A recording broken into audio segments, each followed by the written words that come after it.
largo ni nada, es repetición de lo que hemos hablado con algunas puntualizaciones nada más. Entonces, vamos a ver esquistosomiasis. Primero, como definición, es una enfermedad parasitaria producida por tremátodos del género Schistosoma. El género es Schistosoma, pero tiene hasta 5 especies diferentes que pueden afectar al ser humano, y hay muchas otras más en la naturaleza que afectan a los animales. Antes de pasar, por favor. Su principal característica es que son parásitos que se alojan en los vasos, sobre todo en las vénulas, en los distintos órganos de la cavidad abdominal, concretamente en las vénulas mesentéricas, en las vénulas del hígado y en las vénulas del plexo de la vejiga. Entonces, es un parásito que afecta a distintos órganos. Vamos ahora sí a la siguiente. Muy bien, un poquito de historia nada más. Vamos a ver que los huevos han sido hallados en momias egipcias desde muchísimo tiempo. Creo que la de más larga data es de 4000 años de antigüedad. Y las primeras descripciones que se han hecho han sido en 1851 por Teodoro Villars, este señor, que observaba por primera vez los gusanos adultos en un paciente egipcio que estaba atendiendo y los ha llamado Distoma hematobium. ¿Puedes volver atrás un minuto, por favor? Distoma quiere decir dos bocas, stoma quiere decir boca, entonces distoma era porque ha confundido las ventosas que tiene de fijación, que son estos órganos de acá, con bocas. Entonces ha dicho dos bocas, distoma. Vamos a la siguiente, por favor. Y como no quería quedarse sin su trocito de historia, le ha llamado a la enfermedad, en lugar de distomatosis, le ha puesto Villars, en honor a su propio apellido. Posteriormente, después se ha estandarizado la nomenclatura de la enfermedad y del parásito, y se ha vuelto a llamar esquistosoma. En Brasil, en 1908, uno de los datos más cercanos a nosotros, este señor Manuel Augusto Pirajada Silva ha encontrado y ha descrito huevos con una espina lateral que han sido clasificados como una especie de esquistosoma, la que había sido descrito antes, pero una especie nueva, así que le ha dado el nombre de esquistosoma mannsoni en honor a un señor llamado Peter Manson, que creo que era un investigador famoso de su época, o tal vez ha sido su profesor, no lo sé, un investigador de esa época. Entonces, a partir de ahí, el esquistosoma mannsoni, el más frecuente de los esquistosomas, ha recibido su nombre y los otros se han quedado con hematobium y otros nombres más. Vamos a la siguiente, por favor. Bien, como el agente etiológico, como descripción morfológica del agente etiológico, hay que empezar diciendo que tiene las 5 especies que parasitan al ser humano que habíamos dicho. Las 3 primeras son las más frecuentes, las que se encuentran casi siempre en todos los pacientes, y las otras 2 son menos frecuentes, están muy limitadas en zonas geográficas específicas, en el sureste asiático, en alguna parte del norte de África, entonces son menos comunes. Estas están prácticamente en todo el mundo. Tenemos esquistosoma mannsoni, esquistosoma hematobium, esquistosoma japonicum, y las 2 menos frecuentes son Mekongii e intercalatum. Los adultos son alargados y el texto, y aquí quiero hacer una cápita, dice que son cilíndricos. Yo lo he puesto entre comillas. ¿Por qué dice que son cilíndricos? Porque las primeras descripciones han visto este gusano que estaba doblado hacia adentro y han dicho es un gusano cilíndrico. Si nosotros nos acordamos de las definiciones en el Mintos, los gusanos cilíndricos son nemátodos, no son tremátodos, y los tremátodos pertenecen a los platelmintos o gusanos planos. Entonces, ¿qué es lo que ha pasado acá? En realidad simplemente es un error de la descripción, porque estos gusanos son como una hoja de papel plana, si ustedes quieren, son gusanos planos que se curvan hacia adentro. No deja de ser plano, simplemente está curvada la hoja de papel, ¿verdad? Entonces, no es un gusano cilíndrico, es un gusano plano que en el género macho de la especie se curva hacia adentro para crear una nueva estructura, esta de acá, que se llama canal ginecóforo. Y este canal ginecóforo tiene, como dice su nombre, la función de alojar a la hembra durante ciertos periodos, sobre todo en la copulación y en algunos momentos más de la alimentación. Entonces, como podemos ver aquí en la imagen, tenemos al gusano macho y al gusano hembra alojado en el canal ginecóforo del gusano macho. Estos, al ser tremátodos, como seguramente han visto en fasciola, cumplen las mismas características de todos los tremátodos, son planos, son hermafroditos. Bueno, esta en concreto no es hermafrodita, este es como el estrongiloides de los nemátodos, el que le gusta ser distinto, y este es el único gusano que tiene dimorfismo sexual, y toditos tienen sus 2 ventosas, una ventosa oral en el extremo anterior y una ventosa ventral en la parte interna, en la cara interna de la zona ventral, de la zona que está hacia abajo. Y la hembra tiene lo mismo, aquí tiene su ventosa oral y su ventosa ventral está por aquí abajo. Podemos ir a la siguiente, por favor. Muy bien, hemos visto los adultos son diferentes porque son los únicos tremátodos con dimorfismo sexual que no son hermafroditas. También los huevos son diferentes en toditas las especies. Los huevos normalmente son ovalados de 100 a 150 micrómetros, huevos tamaño estándar para cualquiera de los helmintos que estamos viendo, y su característica distintiva es que presentan una espina, esta espina distintiva, que no es otra cosa que una deformación. Si ustedes se acuerdan cuando veían Diphyllobotrium o veían Fasciola, los huevos operculados tienen el opérculo que se abre, que es la tapita que se abre, y tienen una especie de botoncito en el extremo posterior, en el extremo contrario al opérculo. Ese botoncito en este caso está deformado para formar una espina, una prolongación, una proyección más puntiforme. Y esa espina es la que nos da prácticamente toda la diferencia entre las especies. Entonces yo tengo Schistosoma manzoni, que es el que tiene la espina lateral, o sea, un costado, y grande, es la espina más grande de toditos estos. Luego tengo Schistosoma hematobium, que tiene una espina terminal. Aquí tenemos, no está hacia ningún costado, sino que está directamente en la línea del eje longitudinal, o sea, hacia el polo posterior. Tenemos después Schistosoma japonicum, es el tercero de los más frecuentes, que este también tiene una espina lateral al costado, pero es mucho más pequeña. No sé si aquí podemos hacer zoom en esta imagen, por favor. De repente no se nota bien, la flechita lo está mostrando, pero ahí, aquí podemos verlo más claramente, la espina, que no es simplemente un artefacto en la imagen, sino que realmente es la espina como prolongación de la cáscara del huevito. Bien, podemos sin quitar el zoom ir moviendo hacia arriba. Bueno, ahí está bien. Después tenemos Schistosoma mekongii, que tiene huevos más pequeños en tamaño en general, pero también tiene la espina lateral y más pequeña que Japonicum. Entonces, como pueden ver, mekongii se parece muchísimo en sus características a Japonicum, nada más que es más pequeño, su espina más pequeña. Entonces, de aquí en adelante traten de asociar el Schistosoma japonicum con mekongii en la mayoría de sus características. Vamos a ver más adelante, por ejemplo, sus huéspedes intermediarios que comparten un huésped intermediario.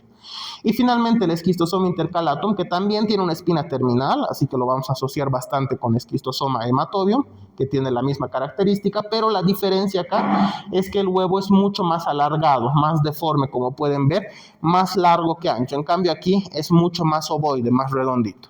Entonces, esas son las diferencias. Y bueno, en la parte de preferencia, del sitio de preferencia en el cuerpo, vamos a verlo un poquito más adelante, este también tiene un sitio de preferencia distinto, que es otra de las características que nos ayudan a hacer la diferencia de especie. Vamos a la siguiente, por favor.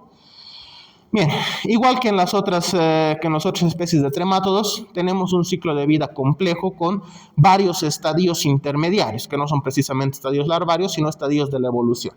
Entonces, dentro de los huevos, si se han percatado, teníamos una estructura que parecía que tenía pelitos ahí adentro. Esa estructura se llama miracidio, a diferencia de Diphyllobotrium, que tiene una estructura muy parecida, pero que se llama coracidio. Este es miracidio y esta sí es una primera forma larvaria con la característica de ser ciliada. Tiene pelitos a los lados en toda la superficie externa y que le ayudan a nadar sobre todo en el agua porque este es un parásito acuático. Este miracidio después en su primer huésped intermediario va a evolucionar en un estadio que se llama esporoquiste, que es un estadio de replicación. Se va a enquistar, así como hacían los protozoarios dentro de nuestro cuerpo, y dentro de ese quiste van a empezar a duplicarse, se van a reproducir hasta alcanzar el término de miles o decenas de miles. Y después de esto, cada uno de esos va a liberarse, va a salir de ese huésped intermediario y cada uno de ellos va a pasar a conformar lo que es una cercaria.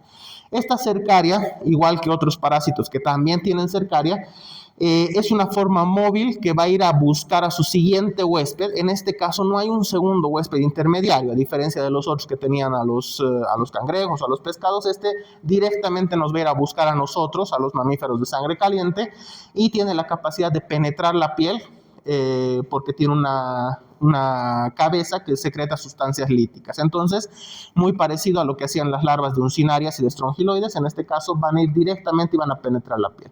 La diferencia de la cercaria de esta especie con las otras especies de parásitos es que su cola es bifurcada. Tiene esta cola dividida en dos que le va a servir para, si ustedes quieren movilizarse como si fuera una hélice, empieza a rotar y eso es lo que le ayuda a tener movilidad. Siguiente, por favor. Y bueno, antes de pasar a hablar del ciclo de vida, la última forma de la cual no hay muchas imágenes documentadas es que una vez ha ingresado a nuestro cuerpo va a diferenciarse en una forma adulta inmadura que se llama esquistosómula. Antes de ser el esquistosoma, es una esquistosómula. Y esta forma inmadura, su única función es ir madurando mientras va viajando por nuestro cuerpo hasta llegar a su órgano de preferencia. Entonces, esa no la tengo en imagen, muy poco documentada, entonces no la vamos a encontrar, pero sí existe en su ciclo de vida. Entonces, su ciclo de vida, como ya hemos descrito, hemos visto las fases del parásito, pues hay que hablarlo desde el punto de vista orgánico. Entonces, el huésped, el ser humano en este caso, que está infectado, puede tener el parásito, hemos dicho, en los plexos venosos, ya de la cavidad abdominal, ya sea del intestino, del hígado, de la vejiga. Por lo tanto, si afecta a vejiga y afecta intestino, ¿por dónde vamos a eliminar los huevos? Por las heces y por la orina. Tenemos esas dos posibilidades. Cualquiera de ellas va a lograr que las heces o la orina caigan junto con los huevos en un agua. Tiene que caer en agua específicamente, no le sirve a la tierra, porque las primeras formas larvarias son acuáticas. Entonces, una vez detecta el agua, detecta el nivel de humedad, se va a abrir este huevito con la espina y va a liberar al miracidio que hemos visto. Este miracidio va a ir nadando con sus cilios hasta encontrar el primer huésped intermediario, que son los caracoles. Caracoles de agua que pertenecen a estas especies que están acá: Bionfalaria para Manzoni, Bulinos para Hematobium intercalatum y Oncomelania para Japonicum y Meconium. Entonces, les pongo las especies más importantes, porque hay otras especies de caracoles que también les sirven de huésped intermediario, pero estas alguna vez salen preguntadas en el examen, entonces préstenles atención ahí. Como pueden ver, son distintas morfológicamente, sus caparazones son totalmente diferentes, el tamaño es diferente, así que no creo que vaya a ser importante que se aprendan la morfología del caracol como tal, pero sí el asociar la especie del caracol con la especie del esquistosoma. Sea como sea, estos caracoles son acuáticos, va a venir el miracidio, va a penetrar en su cuerpo y dentro de su cuerpo se va a enquistar, formando lo que habíamos mencionado hace rato, y dentro de este va a ir reproduciéndose, se va a reproducir hasta alcanzar el orden de los 30.000 a los 50.000 divisiones más o menos, y cada uno de estos miracidios va a producir en última instancia entre 30.000 y 50.000 cercarias. Estas cercarias que ya son móviles, van a liberarse, van a atravesar el cuerpo del caracol, van a salir al agua y dentro del agua van a buscar por termotropismo al huésped definitivo, en este caso que sería el ser humano o un mamífero de sangre caliente. Una vez lo encuentran, se pegan a la piel, empiezan a secretar sustancias líticas y se meten dentro de la piel. En el proceso de hacer eso, vamos a la siguiente, por favor, creo que estaba en la siguiente imagen. Aquí está, aquí tenemos algunas imágenes. Entonces, aquí tenemos a la cercaria en una microfotografía y aquí tenemos en una con microscopía electrónica donde está penetrando la piel, seguramente ya ha penetrado esta parte que es la parte principal de la cercaria como tal, pierde la cola. Entonces, esta partecita nada más se queda dentro y va a ir buscando nuestros vasos linfáticos primero. Después de los vasos linfáticos va a pasar a los vasos sanguíneos y a través de la circulación va a ir llegando hasta los plexos venosos que son de su preferencia. En todo este trayecto va a tener una etapa de maduración que dura alrededor de una semana más o menos, y en esa semana va a alcanzar de esquistosómula, que es lo que se volvió una vez penetró, hasta el esquistosoma adulto, diferenciado en hembra, en macho, y más o menos lo hace cuando está alcanzando la circulación hepática, y a partir de ahí se va a mover, se va a quedar en el hígado o se va a mover hacia los plexos mesentéricos o hacia los plexos vesicales. Y aquí tenemos igual otra microfotografía con el parásito alojado en uno de los plexos venosos, en este caso concretamente del plexo vesical. Siguiente, por favor. Muy bien, hablando de la patología y las manifestaciones clínicas, lo vamos a hacer en uno solo las dos para ir correlacionándolas. Entonces tenemos una primera etapa, tenemos 3 etapas en total. Una primera etapa de la enfermedad, que es la fase aguda de la patogenia, que consta de la invasión a la piel. Entonces, desde que empiezan penetrando la piel, ya empiezan causando daño los parásitos. Y normalmente este daño es bastante localizado y bastante leve, entre comillas, porque simula una reacción alérgica. Como están viendo, tenemos un brote urticariforme, como si hubiéramos tocado una ortiga, una hiedra, y nos salen estas ronchitas que pueden estar muy levantadas o pueden ser solamente manchitas, pero que son bastante pruriginosas. Entonces el paciente es como si le tuviera alergia, ¿no? Me he metido a bañar al río y de repente salió algo, le tengo alergia y me empezó a salir ronchitas. Entonces esa suele ser la manifestación clínica de la primera fase.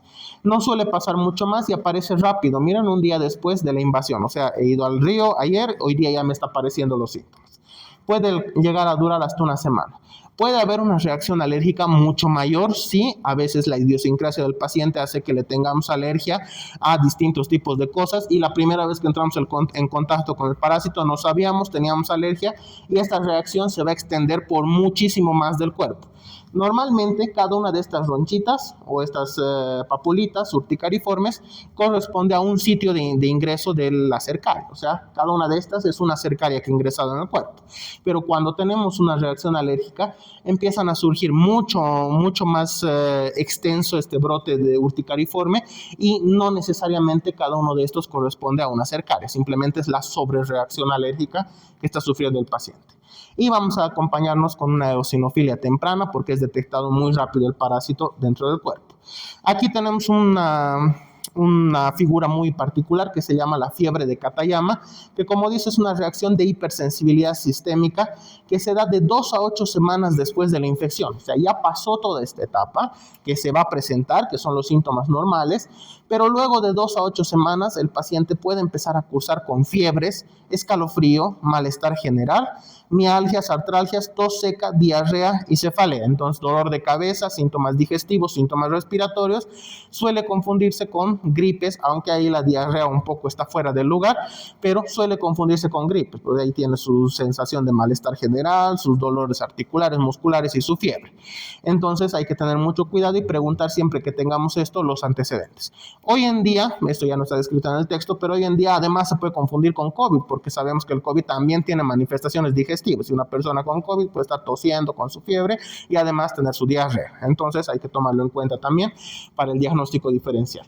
Pero la fiebre de Katayama corresponde a una reacción de hipersensibilidad. No se da en todos los pacientes, normalmente se da en pacientes que no son de zona endémica. Vamos a hablar de la zona endémica más adelante. Pero pacientes que vienen por primera vez, entran en contacto por primera vez con el parásito, normalmente tienen esta enfermedad. Ahora, la fiebre de Katayama suele ser más frecuente de lo que parece, pero se suele dar en niños, sobre todo en pacientes de zona endémica. Si estamos hablando de zona endémica y este parásito es un parásito acuático, estamos hablando de poblaciones que viven cerca de los ríos, que utilizan los ríos para pescar, que utilizan los ríos para lavar su ropa, que utilizan los ríos para bañarse, que son las aguas corrientes. Entonces, estas personas que están constantemente sometidas al contacto con el parásito normalmente desarrollan su fiebre de Katayama de pequeños. Y de pequeños estamos hablando de 4 o 5 años cuando empiezan a entrar en contacto con el río más abiertamente y se suele confundir, como hemos dicho, con una sensación de pasajera de una gripe, de una fiebre, de un resfrío, entonces no le da mucha importancia, pasa y después de eso ya no son pacientes nuevos, vamos a decir, en contacto con el parásito, ya no les va a volver a repetir la fiebre de Katayama, pero sí pueden volver a enfermar más adelante. Vamos a la siguiente, por favor. Muy bien, tenemos una segunda etapa, que es la etapa de invasión ya a los tejidos como tal, que todavía se considera parte de la fase aguda y que consta de un daño tisular muy importante. ¿Qué es lo que pasa acá? Entonces, esta etapa corresponde a la muerte de los adultos. Ya los adultos se han formado como tal, han ido a localizarse a su sitio de preferencia. De hecho, aquí están los sitios de preferencia, las vénulas mesentéricas y hepáticas, concretamente para Manzoni intercalatum en el colon, el mesenterio del colon, para Japonicum y Mekonghi, el mesenterio del intestino delgado, y el único que invade al plexo vesical es Schistosoma hematodo. Entonces el único que puede salir por la orina es Schistosoma hematodo. Ojo ahí al dato. Bien, entonces se han instalado, una vez son adultos, ellos tienen otro mecanismo de evasión de la respuesta inmunitaria. De hecho, secretan sustancias que van a inhibir la respuesta inmunitaria a su alrededor. Entonces es como si se pusieran, no sé, la capa de invisibilidad de Harry Potter. Entonces no los ve el sistema inmunitario mientras están adultos y mientras están vivos. En algún momento cumplen su ciclo de vida, se mueren los adultos, dejan de secretar estas sustancias y, oh sorpresa, se hacen visibles para el sistema inmunitario y ahí empieza toda la reacción inmunitaria que conocemos de los parásitos tisulares. Empiezan a ser envueltos por nuestros propios glóbulos blancos. Estos glóbulos blancos van a llamar fibroblastos y van a empezar a crear esta formación de granulomas. No solo alrededor de los parásitos muertos, sino que alrededor de los huevitos también, porque los huevos todavía no son adultos, no tienen este mecanismo de defensa y los huevos sí son detectados. Entonces se van a empezar a formar granulomas alrededor alrededor de los huevos en todos los tejidos en los que invaden. Podemos tener granulomas en el hígado, podemos tener granulomas dentro de nuestro sistema circulatorio, en las vénulas, en las arteriolas, etcétera, pero también podemos tener estos granulomas cuando los huevitos están tratando de salir hacia la luz del intestino, hacia la luz de la vesícula, hacia la luz de la vejiga, etcétera. Entonces se pueden formar granulomas en todos estos órganos. Ahora, puede existir trombosis y abscesos en algunos casos, sobre todo la trombosis cuando toda esta reacción, que aquí vemos todas las células que están agolpándose y envolviendo el granuloma, básicamente alrededor de un huevito. Como pueden ver, el huevo apenas se distingue en esta parte, pero el granuloma es muchas veces más grande. Entonces, en un vaso de poco calibre, como son las vénulas, estos pueden llegar a adherirse a las paredes, empiezan a actuar como una especie de coagulación temprana porque se le van adheriendo un montón de elementos formes de la sangre y luego se puede desprender como si fuera un coágulo, viajar por la circulación y llegar a hacer trombosis en distintas partes y en distintos tejidos. Por eso la trombosis y los abscesos sobre todo se van a dar cuando hay una sobreinfección bacteriana, principalmente a raíz del sitio del ingreso, que es la única parte por la que pueden ingresar. Bien, principalmente esto se va a dar en el hígado, vaso, colon, pulmón, también a veces puede llegar al pulmón y a la vejiga. Vamos a la siguiente, por favor. Bien, aquí tenemos algunas imágenes que les he traído de unos casos clínicos que han sido descritos en distintas partes, sobre todo aquí en Latinoamérica. Y aquí podemos ver, por ejemplo, que le han hecho una endoscopía urinaria a la vejiga de una paciente y han logrado encontrar unos pólipos, que esa es otra de las complicaciones que puede surgir a raíz de esto, que está en la siguiente etapa, cuando ya los granulomas que se han formado se adhieren a una pared y ya no se desprenden, empieza a crecer tejido fibrótico y nuevas células alrededor de este. Ese es el nacimiento de los pólipos, que son una formación tumoral benigna, porque no son células cancerosas, pero empieza a formarse como un tumor y se hace cada vez más grande. Entonces aquí habían encontrado, primero por estudios de imagen, aquí pueden ver, unos pólipos dentro de la vejiga, que la paciente tenía manifestaciones urinarias. Aquí en otra vista de la tomografía que le han hecho, podemos encontrar otros 3 pólipos señalados por las flechitas acá, y han decidido ingresar con una endoscopía urinaria. En la endoscopía han visto uno de los pólipos y han tratado de tomar biopsia. Entonces han agarrado, han cortado el pólipo y ahí se ha encontrado el gusano, los gusanos, en realidad son 2 acá, que estaban saliendo del pólipo. Entonces ahí podemos encontrar al parásito. La siguiente, por favor. En esta otro paciente en el que más bien tenía la enfermedad en el intestino, estaba manifestando síntomas diarreicos, un cuadro diarreico que luego ha empezado a agravarse con síntomas de apendicitis, con un dolor en el punto de McBurney, con fiebre y demás. Entonces los médicos pensaban que era una apendicitis que estaba empezando, una apendicitis incipiente. De todas formas han decidido hacerle una endoscopía y en la endoscopía lo que han encontrado es justamente el pólipo. No sé si alcanzan a ver o prefieren que hagamos zoom hasta atrás, porque los de adelante seguro ven bien, los de atrás no sé. Bueno, aquí podemos ver entonces toda la mucosa, en este caso de la parte terminal del ilion, en la parte iliocecal, y han encontrado uno de varios pólipos, que son estos crecimientos tumorales desorganizados. Aquí tenemos un poquito más de ampliación, que como pueden ver no son tejido regular. Podemos bajar un poquito a las otras imágenes. Eso. Y luego han tomado la biopsia de acá, porque de hecho en este paciente se han alarmado porque han dicho, no había sido apendicitis, esto es cáncer, y han agarrado y han reseccionado toda la parte del intestino delgado, del hilo terminal, la parte iliocecal y la parte inicial del colon, han hecho la anastomosis, todo, y luego han mandado a patología, y en la patología le han hecho los cortes histológicos para la biopsia y han encontrado un montón de huevitos que estaban formándose granulomas ahí, que han invadido. En esta imagen estamos viendo la invasión al apéndice, por eso los síntomas de apendicitis. Podemos ir hacia la izquierda, por favor. Y en este otro tenemos aquí los huevitos rodeados de los granulomas en la parte del ilion. Entonces, si estaba invadiendo ilion y apéndice, ¿de qué especie creen que sea? En base a lo que hemos aprendido hace ratito.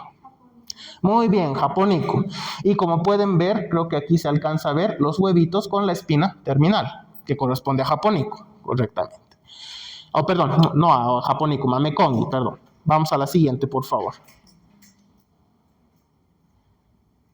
Bien, la última de las etapas, que es la etapa de la fase crónica, la tercera etapa, se va a dar por complicaciones de lo que acabamos de ver. Entonces se forman pólipos, se forman granulomas, y si esto permanece mucho tiempo, vamos a tener una fibrosis por calcificación de estos granulomas. Estos granulomas, lo mismo que hace nuestro cuerpo con la mayoría de los granulomas parasitarios, se rompen los granulomas, se muere el parásito, dicen, no, está muerto, hay que echarle cal, lo vamos a calcificar. Entonces empiezan a calcificarse y empiezan a producir calcificaciones y fibrosis de los órganos en los que se encuentran. Principalmente nos interesa el del hígado, porque el hígado es un órgano grande, pero que cumple una función importante en la purificación de la sangre y tiene un sistema vascular bastante importante pasando por ahí, que es el sistema portal. En el caso de la vejiga también vamos a tener las calcificaciones, en el intestino también, pero en el intestino y en la vejiga son órganos que son mucho más resilientes al daño como tal, por lo tanto no vamos a tener mayor complicación que la alteración de la función del órgano por sí mismo. Pero cuando estamos hablando de la fibrosis en el hígado, vamos a tener primero una fibrosis. Esta fibrosis va a causar que los vasos sanguíneos que están fibrosados se van a volver rígidos. Y ustedes saben que cuando bombeamos la sangre con el corazón, los vasos tienen que tener una capacidad de compliance, o sea, tienen que estirarse para dejar pasar la sangre que ha sido bombeada y luego regresar a su tamaño normal. Si estos vasos no pueden hacer eso, no tienen esta elasticidad y se quedan rígidos, el corazón va a tener mucha dificultad para mandar la sangre, porque va a ser como si tuviera un bloqueo en el camino. Y el sistema portal es un sistema por donde pasa gran parte de nuestra circulación. Entonces, vamos a empezar a tener primero una hipertensión portal, va a aumentar la presión porque no tenemos esta capacidad de elasticidad, y el hígado va a empezar a tener una cirrosis, en este caso una cirrosis no alcohólica, no grasosa como tal, sino una cirrosis por el parásito. Esta cirrosis va a generar una resistencia hacia la circulación periférica, y esta resistencia va a hacer que aumente la presión hacia atrás de manera retrógrada. Por lo tanto, si aumenta la presión porque se está bloqueando la circulación en el hígado, el corazón va a tener que hacer más presión, va a tener que bombear con mucha más fuerza, y por lo tanto el corazón se va a agrandar y va a aumentar la fuerza de bombeo, lo cual en el resto de la circulación del cuerpo va a aumentar la presión proporcionalmente. Entonces el paciente va a desarrollar, después de la hipertensión portal, una hipertensión sistémica. Y esta hipertensión sistémica va a ir en retroceso de todas formas y va a llegar también a la circulación pulmonar. Por lo tanto, vamos a tener también una fibrosis pulmonar y podemos llegar a tener un cor pulmonar. Cor pulmonar recién lo van a aprender seguramente más adelante, pero esencialmente quiere decir un fallo en conjunto el corazón y el pulmón por insuficiencia en sus funciones. Aparte de esto, vamos a tener los pólipos en el intestino, en la vejiga, lo que le estaba diciendo, pero lo principal quizás es el cor pulmonar, porque cuando estamos aumentando la presión en el pulmón, vamos a tener dificultad en la oxigenación de la sangre. La sangre que el corazón derecho está tratando de bombear al pulmón encuentra su propia resistencia, y parte de la sangre va a ir en retroceso, va a haber una regurgitación sanguínea hacia el corazón derecho, y por lo tanto menos volumen de sangre va a pasar por el pulmón, menos volumen de sangre se va a oxigenar, y los tejidos van a empezar a sufrir poco a poco de anoxia y van a exigirle más al corazón, van a decir, no me está llegando suficiente oxígeno, necesito que mandes más sangre. Y el corazón, que hace lo que puede, aumenta la fuerza, y esto es un ciclo que se va aumentando, en donde tenemos aumento de la presión y por lo tanto mayor anoxia, menos oxigenación, eso aumenta la presión y hay menos anoxia, y así hasta que falle definitivamente el pulmón y el corazón, y el paciente entra en una insuficiencia respiratoria, en una insuficiencia cardíaca, y la insuficiencia cardíaca termina siendo mortal para el paciente. Vamos a la siguiente, por favor.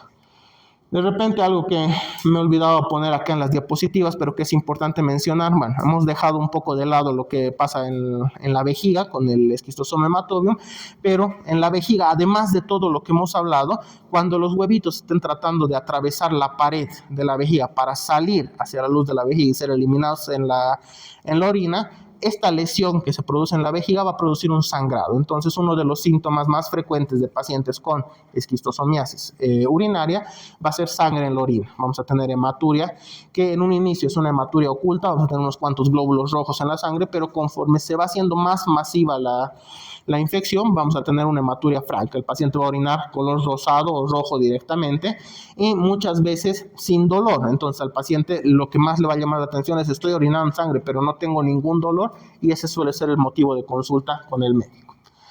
Bueno, vamos al diagnóstico entonces. El diagnóstico, como estamos intuyendo, si tenemos eliminación de huevos en las heces y eliminación de huevos en la orina, tiene que ser en conjunto el coproparasitológico, siempre seriado, como hemos aprendido, y un examen de orina, porque a lo mejor el copro me sale negativo, pero el examen de orina, porque la especie, me va a salir positivo. En cualquiera de ellos tenemos que identificar los huevitos, que estamos viendo acá, por ejemplo, y vamos a hacer un recuento de huevos, como en la mayoría de los helmintos hemos estado haciendo.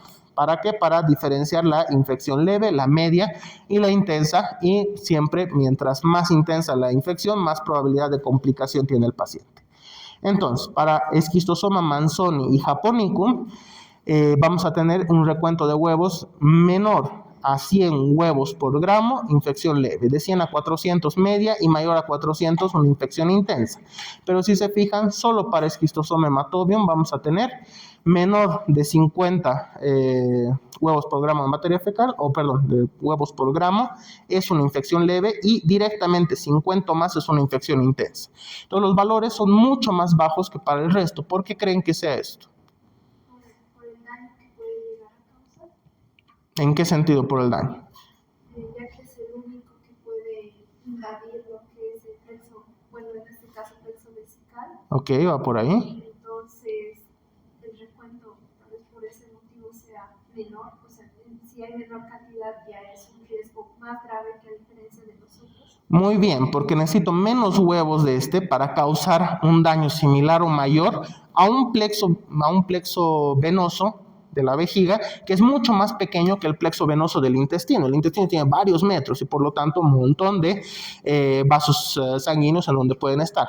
Por lo tanto, necesito mucha más cantidad para estos que invaden el hígado, que invaden el intestino, porque la superficie de daño es bastante más grande.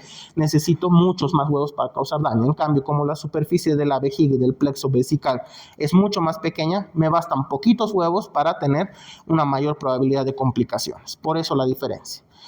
Se pueden utilizar técnicas de concentración como la de Cato-Cats principalmente, que es la que nos permite hacer el recuento de huevos, que es una técnica de concentración específicamente para hacer el recuento de huevos, pero podríamos utilizar otras también como la del Formoletter si solamente estamos buscando la identificación.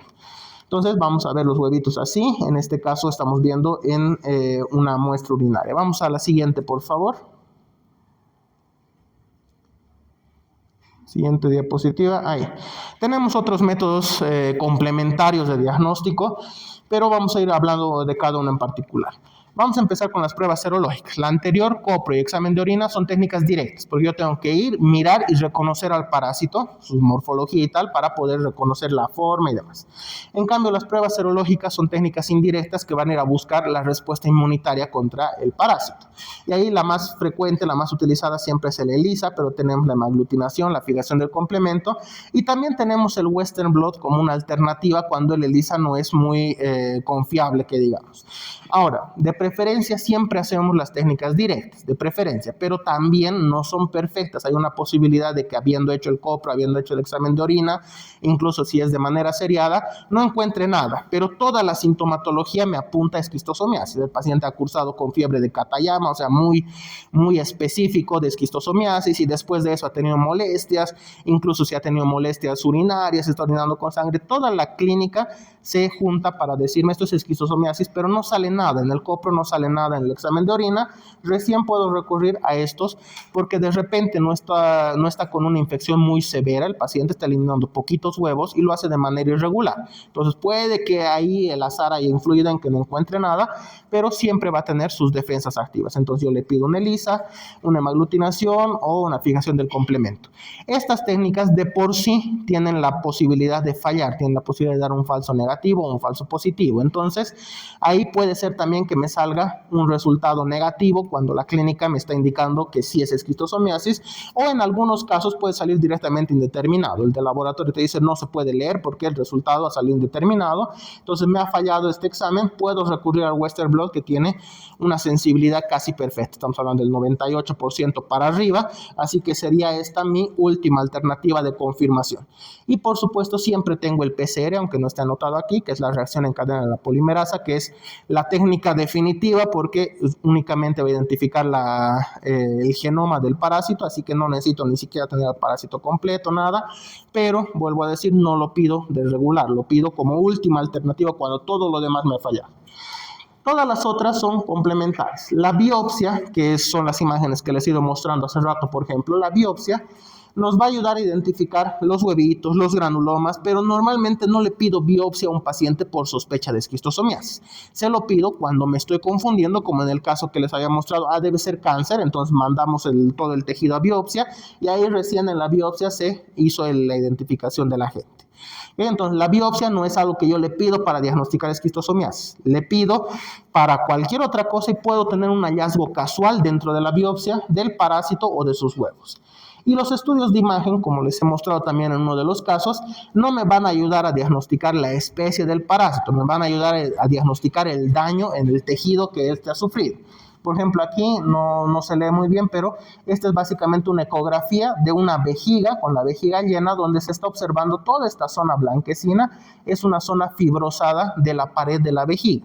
Y esa fibrosis es correspondiente, según el estudio de imagen, a esquistosomiasis urinaria. Entonces, ahí nos va a ayudar a sospechar un poco, nos va a ayudar a mostrar cómo está el daño, nos va a ayudar a ver si es que existen pólipos o no, como les he mostrado en la otra imagen, pero de ninguna forma nos hace el diagnóstico de especie. Así que si sospecho de esquistosoma, no le voy a pedir solamente tomografía para saber si eso no es esquistosoma, porque no voy a hallar al gusano, voy a hallar los daños nada más. Vamos a la siguiente, por favor.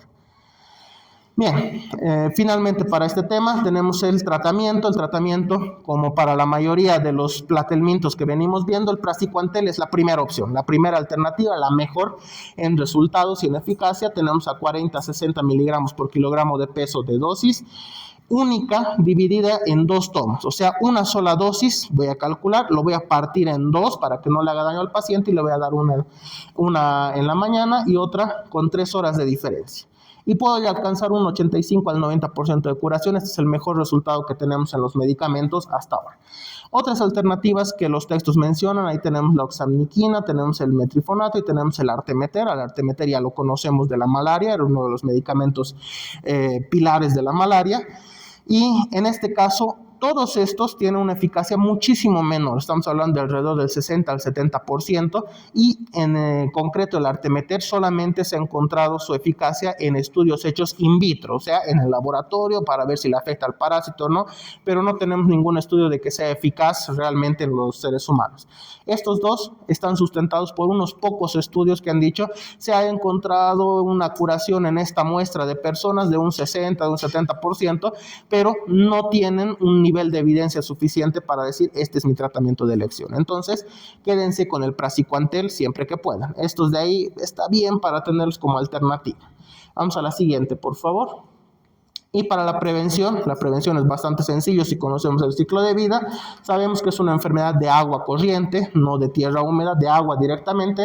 Entonces, ¿qué le vamos a recomendar al paciente? Minimizar el contacto de la piel desnuda con el agua cuando el agua es desconocida. No le voy a decir no se meta a su piscina, pero sí le voy a decir no vaya a nadar a un río de una zona que no conozca, porque no sabemos cómo está el agua, porque como es un agua corriente, un río, de repente una población río arriba está botando sus desechos, sus heces y su orina y demás al río, y en ese río voy a entrar a bañarme yo unos kilómetros más adelante, ¿verdad? Entonces, mucho cuidado con eso. Educación a la población es lo principal para que tomen sus medidas para prevenir. También puedo hacer campañas de saneamiento ambiental mediante el uso de, ¿dónde está aquí?, de molucidas. Yo sé que tiene un huésped intermediario. Si yo le corto el huésped intermediario matándolo y elimino a los caracoles, pobres caracoles, ni modo, es lo que les toca. Si los elimino del ambiente, no va a haber continuidad en el ciclo de vida. Entonces voy a cortar todo el ciclo de vida y voy a erradicar a la esquistosomiasis de una zona.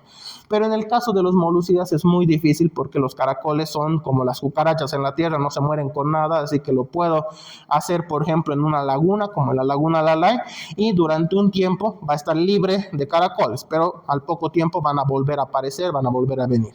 En las aguas corrientes, como en los ríos, no lo puedo hacer porque el agua corriente está constantemente fluyendo, o sea, lo voy a echar el molucida al agua, se lo va a llevar, al día siguiente ya no va a tener efecto en la zona. Entonces, muy difícil de hacer una campaña masiva para este tipo de cosas. Ahí está, evitar bañarse en aguas silvestres y sobre todo hay que tomar en cuenta la ocupación del paciente. Hay pacientes que tienen ocupaciones de riesgo, trabajos de riesgo, como por ejemplo pescadores de río. Viven de eso, no les voy a decir, no vivan de otra cosa o muéranse de hambre. Entonces no les puedo decir dejen de hacer lo que hacen, pero sí puedo hacer otras cosas, como por ejemplo darles una quimioprofilaxis. Ustedes todo el año viven pescando, entonces 2 veces al año les voy a dar el tratamiento con praziquantel para si estaban enfermos se van a curar y si no estaban enfermos pues daño no les va a hacer una sola toma, ¿verdad? Ya sabemos cómo funciona la quimioprofilaxis. No es la única profesión de riesgo. Esto no es tan frecuente aquí como en Asia, por ejemplo, pero los cultivos de arrozales y otras plantas son cultivos inundados, o sea que tienen que inundar el terreno y muchas veces para cosechar tienen que meterse con los pies descubiertos o con sandalias como estamos viendo acá y muchas veces ese es el momento en el que el parásito ingresa. Entonces, otra profesión de riesgo, los cultivos inundados que hay de distintas especies de plantas. Bien, con todo esto, la educación al paciente es lo más importante y la quimioprofilaxis para las ocupaciones de riesgo. ¿Hay preguntas, dudas hasta aquí en esquistosoma? Vamos a la siguiente, por favor. Ya que me han dicho que no les han dado otros tremátodos, vamos a hablarlos muy rápidamente. Bien, dentro de los otros tremátodos tenemos 3 géneros importantes, que son Clonorchis, Opistorchis y Paragonimus.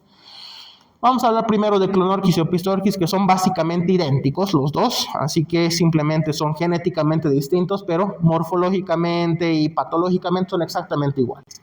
Los agentes etiológicos son Clonorchis sinensis para clonorchiasis y para opistorchiasis tenemos 2 que son Opistorchis viverrini y Opistorchis felinum, que como pueden intuir también está en los gatos y en otros felinos mayores.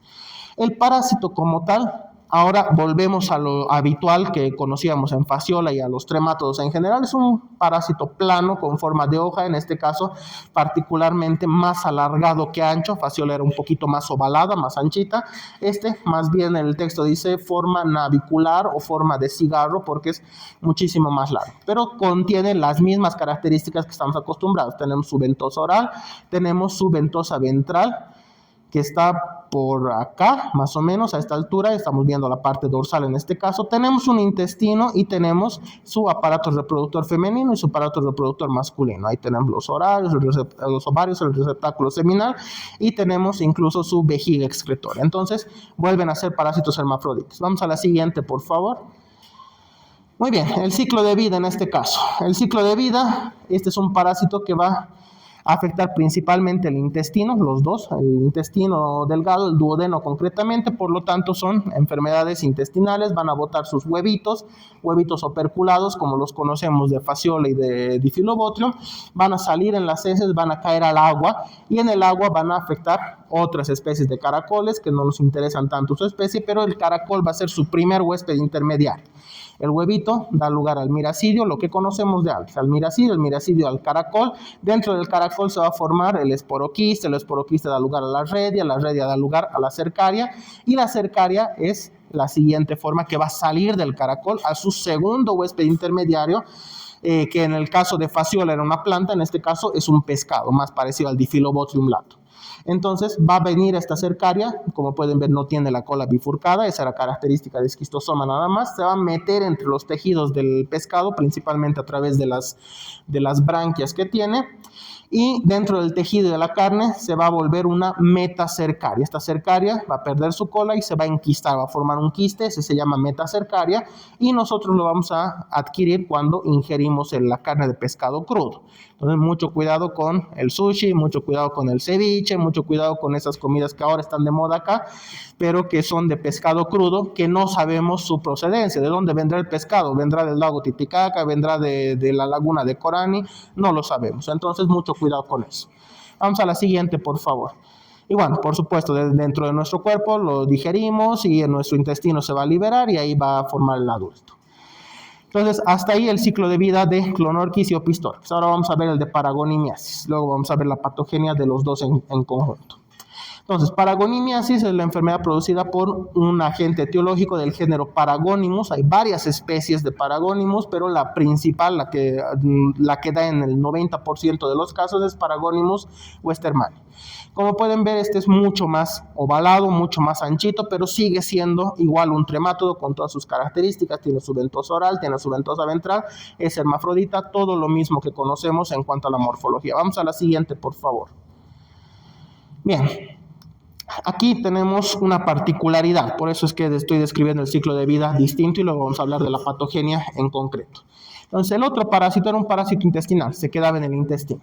Paragonimiasis es un parásito pulmonar, pero se adquiere por vía digestiva, entonces tiene que llegar desde el intestino hasta el pulmón de alguna manera.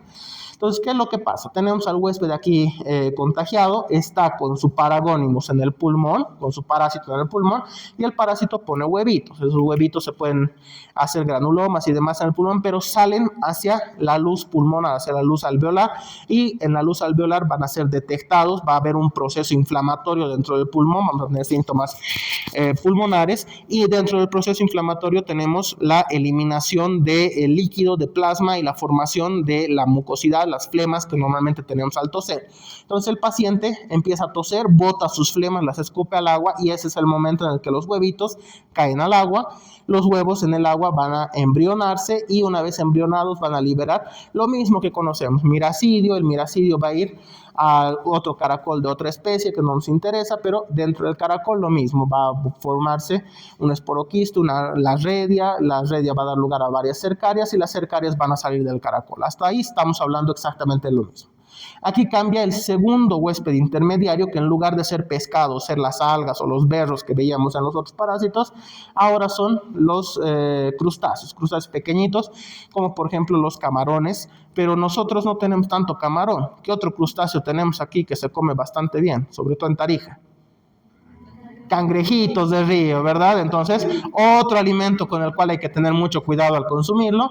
Tenemos cangrejitos, tenemos una variedad grande de crustáceos donde va a ir la cercaria, se va a meter, lo mismo que en el otro, va a ser una metacercaria y nosotros nos vamos a consumir en un estado mal cocido, en un estado crudo, y una vez ha ingresado a nuestro cuerpo, aquí viene lo peculiar. Ingresa por la vía digestiva, llega hasta el estómago disuelve a lo que nos hemos comido, libera a esta metacercaria en el intestino delgado, en alguna parte del intestino delgado, se vuelve adulto. Una vez se ha vuelto adulto, dice, no estoy en el pulmón, tengo que llegar al pulmón. Y este no es para nada delicado, no va a agarrar y va a meterse a nuestros vasos sanguíneos y va a seguir la circulación normal, no va a ir por la carretera. Este cava su propio túnel y agarra, se sale de la pared intestinal, cae hacia la cavidad abdominal, hacia el peritoneo, y va a seguir yendo, aquí por esta la flechita acá, va a seguir yendo lo más en línea recta posible hacia alguna parte del pulmón, atravesando toda estructura que tenga a su paso. Si tiene que atravesar el hígado, lo atraviesa. Si tiene que atravesar el páncreas o el vaso, lo atraviesa y llega perforando el diafragma hasta instalarse en el parénquima del pulmón. Entonces va a tener una parte de su patología, va a ser todo este trayecto que va a causar molestias en el intestino y molestias en otros órganos abdominales antes de llegar a instalarse finalmente en el pulmón. Esa es su peculiaridad. Vamos a la siguiente, por favor. Bien, aquí tenemos algunos huevitos de Paragonimus, a este lado teníamos de Clonorchis. Como pueden ver, los huevos no tienen gran diferencia, son huevos operculados típicos como en la fasciola, como en el Diphyllobotrium, y tenemos el opérculo aquí y tenemos un botoncito en la parte de aquí abajo. Entonces, los huevos son muy difíciles de detectar en su especie, a no ser que sean de laboratorio, porque ellos utilizan medidas, utilizan reglitas que les permiten medir y decir, pertenece probablemente a esta especie. Pero morfológicamente son prácticamente idénticos toditos. Vamos a la siguiente, por favor. Bien, ahora hablando de la patogenia y las manifestaciones clínicas de los tres a la vez, vamos a hacer la patogenia en general y vamos a puntualizar las cosas extra que tiene Paragonimus, que tiene esta peculiaridad de ir invadiendo tejidos hasta llegar al pulmón. Entonces, en una infección leve, generalmente vamos a tener ningún síntoma. El paciente ni siquiera se va a dar cuenta de que está enfermo porque hay muy pocos parásitos y normalmente en Clonorchis y Opistorchis todo sigue la vía digestiva y se queda en la vía digestiva. Entonces, muy poca molestia y muy poco síntoma va a existir. En una infección severa podemos llegar a tener obstrucción en algunos casos, no tanto del intestino como tal, que el intestino es bastante grande, sino más bien una invasión hacia la vía biliar, donde igualito que la fasciola, ustedes saben que se colocan como tejitas uno sobre otro y cuando tenemos varios pueden llegar a obstruir un conducto más pequeño como es el colédoco. En todo caso, en una infección severa vamos a tener fiebre, escalofríos. La fiebre es una de las manifestaciones principales de patología biliar, eso ustedes lo saben, y dolor epigástrico, en el epigástrico, que a veces se puede pasar hacia el hipocondrio derecho cuando estamos invadiendo también el hígado y la vía biliar, y otros acompañados de otros síntomas digestivos como diarreas, náuseas, vómitos, gases y demás. Tenemos malestar general producto de la fiebre, como en cualquier otro proceso febril, que puede acompañarse de mialgias y artralgias, que de nuevo es simplemente la reacción inmunitaria normal. En el caso de la invasión del hígado, podemos llegar a tener hepatomegalia también, porque se está viendo una obstrucción del conducto biliar, y esa obstrucción puede generar una inflamación a la vesícula biliar, pero también hacia el parénquima hepático, y el hígado inflamado aumenta de tamaño. En el caso de Paragonimus, aquí está bien remarcado, podemos llegar a tener urticaria, tos, disnea y hemoptisis, que son síntomas muy particulares de porque invade el pulmón. Ahí tenemos la tos, tenemos la hemoptisis, y la urticaria normalmente se da por la reacción inmunitaria de tipo eosinofílica, que se va a dar cuando esté atravesando los tejidos. Como no es delicado, no le interesa ocultarse del sistema inmunitario, no le hace nada el sistema inmunitario, entonces agarra y pasa atravesando todo, es detectado, y en todo ese trayecto el paciente puede empezar a tener una urticaria, una reacción exantematosa en la piel, acompañada de mucho prurito, y normalmente se ve en la piel de la región abdominal, de las regiones laterales y en la parte de la espalda también, que están siguiendo más o menos el trayecto que está siguiendo el parásito. Y podemos llegar a tener, si está siendo afectado el hígado, ictericia, por supuesto, por el procesamiento de la bilirrubina, que no está haciendo de manera correcta. Entonces el paciente va a tener bilirrubina depositada en la piel y las mucosas, y se nos va a poner amarillo. Y algo que es común en todos estos es la eosinofilia. Igual que en todos los parásitos, eosinófilos se elevan cuando hay alergias y cuando hay parásitos. Entonces la eosinofilia en un examen de sangre va a ser muy indicativo de una enfermedad parasitaria.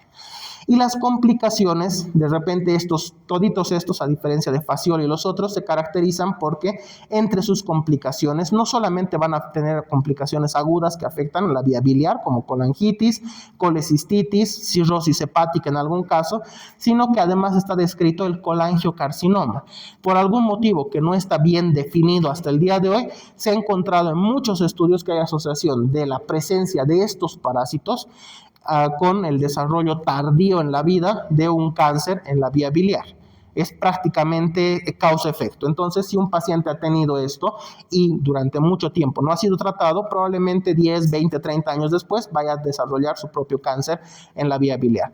Hay muchos estudios, de repente el más famoso que se ha hecho y el más largo también, el que se ha hecho el seguimiento más largo, ha sido en veteranos de la guerra de Vietnam, en donde ustedes saben cómo era Vietnam, han visto Forrest Gump, han visto otras películas, el terreno es inundado, atravesaban estos campos de arroz inundado, entonces estaban mucho en contacto con el agua, se contagiaban de esto, volvían luego a Estados Unidos, a su país de origen, no sabían que se habían contagiado de un parásito, pasaban muchos años con la enfermedad, cuando ya tenían muchas manifestaciones, les hacían el diagnóstico, tenían uno de estos. Y después de eso los han seguido durante 40 años, si no me equivoco, y en ese tiempo el 100% de los pacientes han desarrollado colangiocarcinoma, o sea, un cáncer de vía biliar. Entonces, en este caso está muy comprobado que esto es un antecedente casi seguro para desarrollar cáncer. Vamos a la siguiente, por favor. Bien, para el diagnóstico, coproparasitológico y examen de esputo. Copro para Clonorchis y Opistorchis, que son parásitos intestinales, y no suele haber mayor complicación. Examen de esputo para Paragonimus, cuando yo sospecho, porque el paciente tiene tos, tiene la hemoptisis, tiene flemas con sangre y demás. Le voy a hacer un examen de esputo, seguramente una baciloscopía igual, porque voy a estar confundiendo con tuberculosis. Entonces, al examen de esputo, en lugar de bacilos alcohol ácido resistentes, me van a reportar huevitos de Paragonimus. Entonces ahí está hecho el diagnóstico. El tratamiento, para todos ellos, praziquantel, 25 miligramos por kilogramo de peso, sigue siendo el medicamento de elección para los platelmintos, aquí lo podemos ver, 3 veces al día por 2 días. Podemos darlo dosis única y podemos darlo en 2 dosis al día, en 2 dosis un día por medio. Tenemos todas esas alternativas. De todas formas, el darle 3 veces al día por 2 días es la dosis de elección, porque en este caso estamos hablando de que puede ser un parásito que está alojado en un tejido, tenemos que lograr mayor absorción y demás. De repente no está solo en el intestino. Pero todavía es viable la dosis única para hacer la quimioprofilaxis. Podemos tener como alternativa, en caso de no poder dar praziquantel, temas de alergia y demás, el albendazol. 10 miligramos por kilogramo por día por 7 días. El albendazol tiene peor absorción intestinal, eso lo sabemos. Es una ventaja para hacer las quimioprofilaxis, pero es una desventaja cuando el parásito es tisular. Entonces le tengo que dar muchísimo más tiempo el albendazol, no le puedo dar cortito. En algunos casos se requiere cirugía. En el caso de Paragonimus, yo necesito extraer al parásito, necesito extraer todos los granulomas que pueda detectar que sean de tamaño importante en el pulmón. Entonces muchas veces requiero entrar a cirugía para hacer una extracción. Y en el caso de Clonorchis o Pistorchis, igual que otros parásitos que invaden la vía biliar, si tengo obstrucción biliar, tengo que hacer una cirugía para retirar la vesícula, y al retirar la vesícula puedo hacer un drenaje de la vía biliar e incluso sacar mecánicamente a los parásitos de la vía biliar. Entonces, en algunos casos requiere la cirugía. Sobre todo si en los casos de la vía biliar se han llegado a formar pólipos, requiero extraer todita la parte que esté con pólipos, porque eso podría llevar a una malignización de la lesión y darme el colangiocarcinoma que hemos hablado. Entonces, mucho cuidado con eso. Es de preferencia recetar la cirugía cuando sea posible y cuando tenga un beneficio palpable para el paciente. Y finalmente, para la prevención, igual que hemos visto con los otros parásitos, si sé cómo se transmite, entonces sé cómo tengo que evitar. Tengo que evitar comer pescado crudo y tengo que evitar comer crustáceos crudos. Por eso les decía, aquí de repente no tenemos tanto camarón. Hoy en día con las exportaciones hay más. Hay algunos restaurantes que ofrecen. Pero lo que es muy típico de aquí, los cangrejitos de tomatitas en Tarija. Así que si van a Tarija, asegúrense de que su cangrejo esté bien cocinado antes de comerlo. No lo coman si no confían en la cocción del alimento.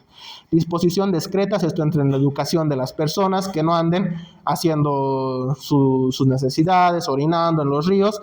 Y para las personas que lamentablemente tenemos mucho en nuestro país de eso, que están con problemas pulmonares, que están con tos productiva, con flemas, es muy común verlos en la calle, agarran y lo escupan al piso, ¿verdad? Entonces, si hacen eso en el piso, ¿cómo no lo van a hacer en el río, en el bosque, en cualquier lugar? Y eso es nada más una cuestión de educación, de tener un poquito más de hábitos higiénicos o mejores hábitos higiénicos. Entonces habrá que educar a los pacientes para que no hagan eso. Seguramente en otras enfermedades les han hablado de lo mismo, cuando están botando una flema al piso y es una enfermedad bacteriana o viral, luego eso se deseca con el sol y entra en suspensión y luego uno está pasando y está respirando sus propios patógenos. Entonces hay que educar a las personas para que no hagan eso. Entonces, disposición discretas en general, eso incluye las flemas también.